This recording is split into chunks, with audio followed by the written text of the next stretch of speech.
Hey, this is Donnie Smith, and I just want to do a quick video, pay my respects to Zig Ziglar. You know, I've listened to Zig for years. He's been a big inspiration in my life, and he recently died at the age of 86. You know, I think he was a great person. He did a lot of great things and inspired a lot of people.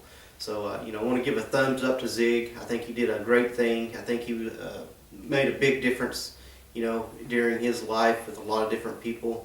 So anyway, I just want to pay my respect to Zig. And you know, Zig was famous for a lot of his quotes. One of my favorite is, you can have everything in life you want if you'll just help enough other people get what they want.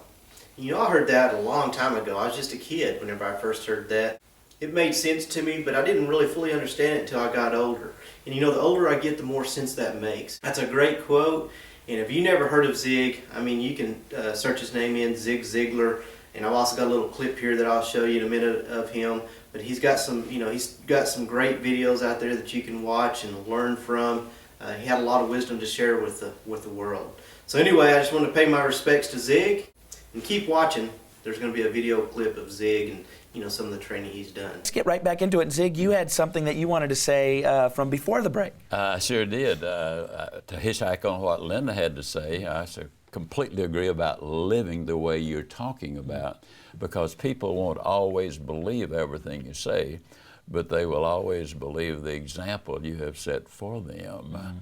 And when you do everything with integrity, then you can always come through in shining colors with those people. She said, Zig, she said, I believe this woman thinks she's got an impossible problem, but I believe you can solve that problem with her in just a few minutes if you will spend that time with her. I said, well, Laurie, tell her to meet me backstage. I'll get there about 10 minutes early. My schedule was such that was about all I had. Well, I got there, and I was on backstage behind the curtain on one side. She spotted me from the other side, and as she walked across the stage, I have never seen as much anger in a human being in my life as I saw in her. She almost started crying when she saw me. She said, oh, I'm just so glad to see you. I got this horrible job. I hate it. I hate everything about it. I hate everybody down there. I mean, you talking about negative nails. She was it. She said, can you help me? Now, understand, I've only got about 10 minutes. So I looked at her, and one thing I have learned, I don't do counseling, but I talk with a lot of people who do, in psychology, psychiatry, and the ministry. And they tell me that everybody who comes to you with a problem are not necessarily looking for a solution.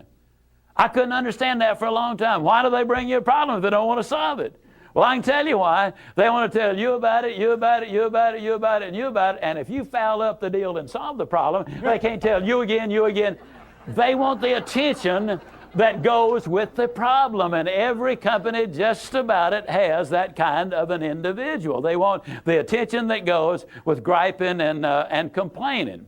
Well, I looked at the lady, and it wasn't unkindly, but firmly I said to her, yes, and you know, ma'am, I'm afraid your problem is about to get worse. She said, what do you mean? I said, I believe they're going to fire you. I'd stunned her more if I'd hit her in the face with a bucket of ice water. She said, fire me? Why on earth would they fire me?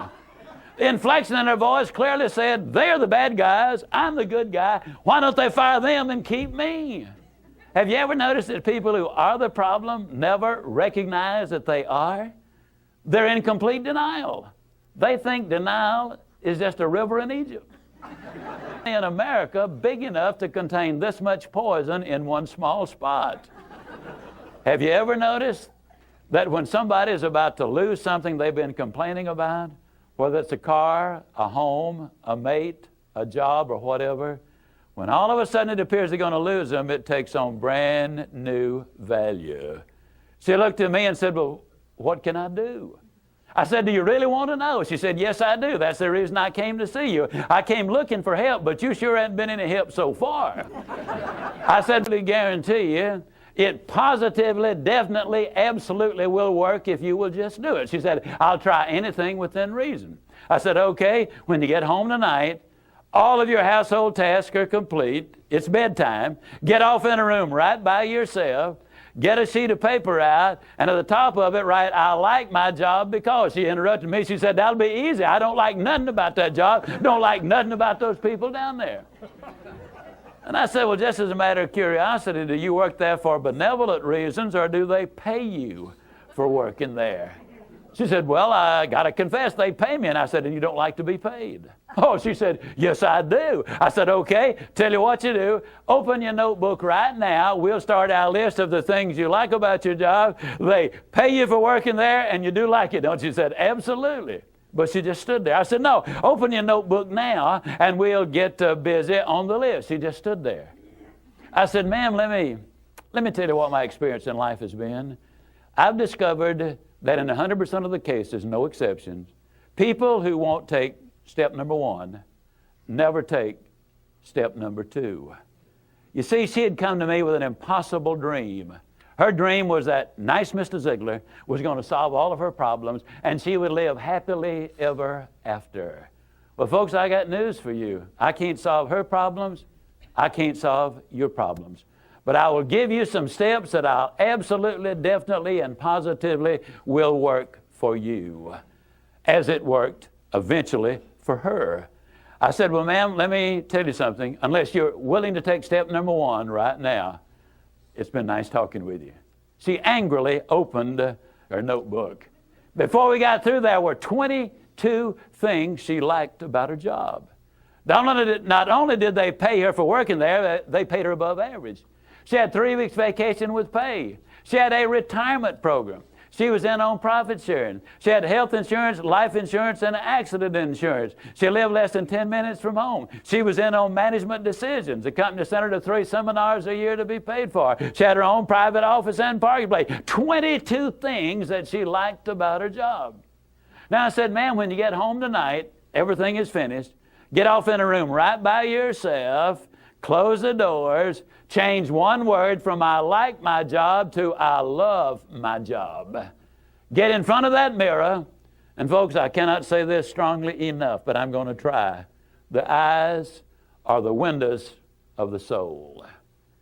Look yourself in the eye.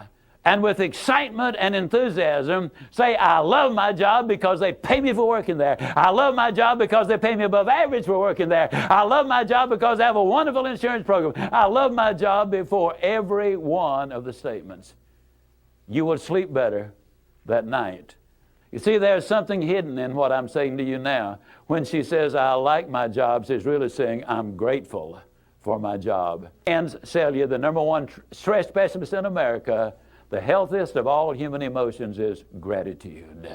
I said, you go down that list. I like my job. I love my job, rather. That is a way of gratitude. You'll sleep better the first night. Tomorrow morning, when you get up, get back in front of the mirror just before you go to work. Get back in front of the mirror and repeat the process again with excitement and enthusiasm. I love my job because, and take the list with you. Because the reality is, you see, you will have started to change from a fault finder to a good finder. Some people do really find fault like there's a reward for it. They really do. Take the list to that list, absolutely guaranteed. Do this every morning and every night, and you will have an astonishing recovery from this advanced case of stinking thinking. Now, I didn't say that to her, but I'm saying it to you. That's what it was. It was an advanced case of stinking thinking. Well, 6 weeks later, I was back in Birmingham, Alabama. I was doing a follow-up sales seminar. Now, the lady was not in sales, but she had been listening to my tapes. She had been listening to Automobile University, and she had discovered that everybody sells. Everybody who will ever hear this is in selling. Whether you're a school teacher, a civil service worker, a military personnel, an executive secretary, it doesn't make any difference. What you do, you sell every day of your life. There she was at the sales seminar, seated on the front row, grinning so wide she could have eaten a banana sideways. I'm telling you, you're talking about somebody. I said, well, how you doing? She grinned even more broadly and said, Mr. Ziglar, I'm doing wonderfully well, and thank you for asking. She said, you cannot believe how much those people down there have changed. I got to lay it on the line, folks. You're not going to change anybody else till you change you. Everything really does begin with you. Now, you see, the unfortunate thing, this lady had been raised in a very negative environment. First, her parents had told her that she'd never amount to anything. They said, you know, you're always late, you're always sloppy. Why can't you be like your brother or your sister or whatever? When she got married, her husband had continued it. And so her self-talk had become completely negative. Everything that she said about herself was negative. You know, like Dad said, I'll never amount to anything. Or like my husband says, I can't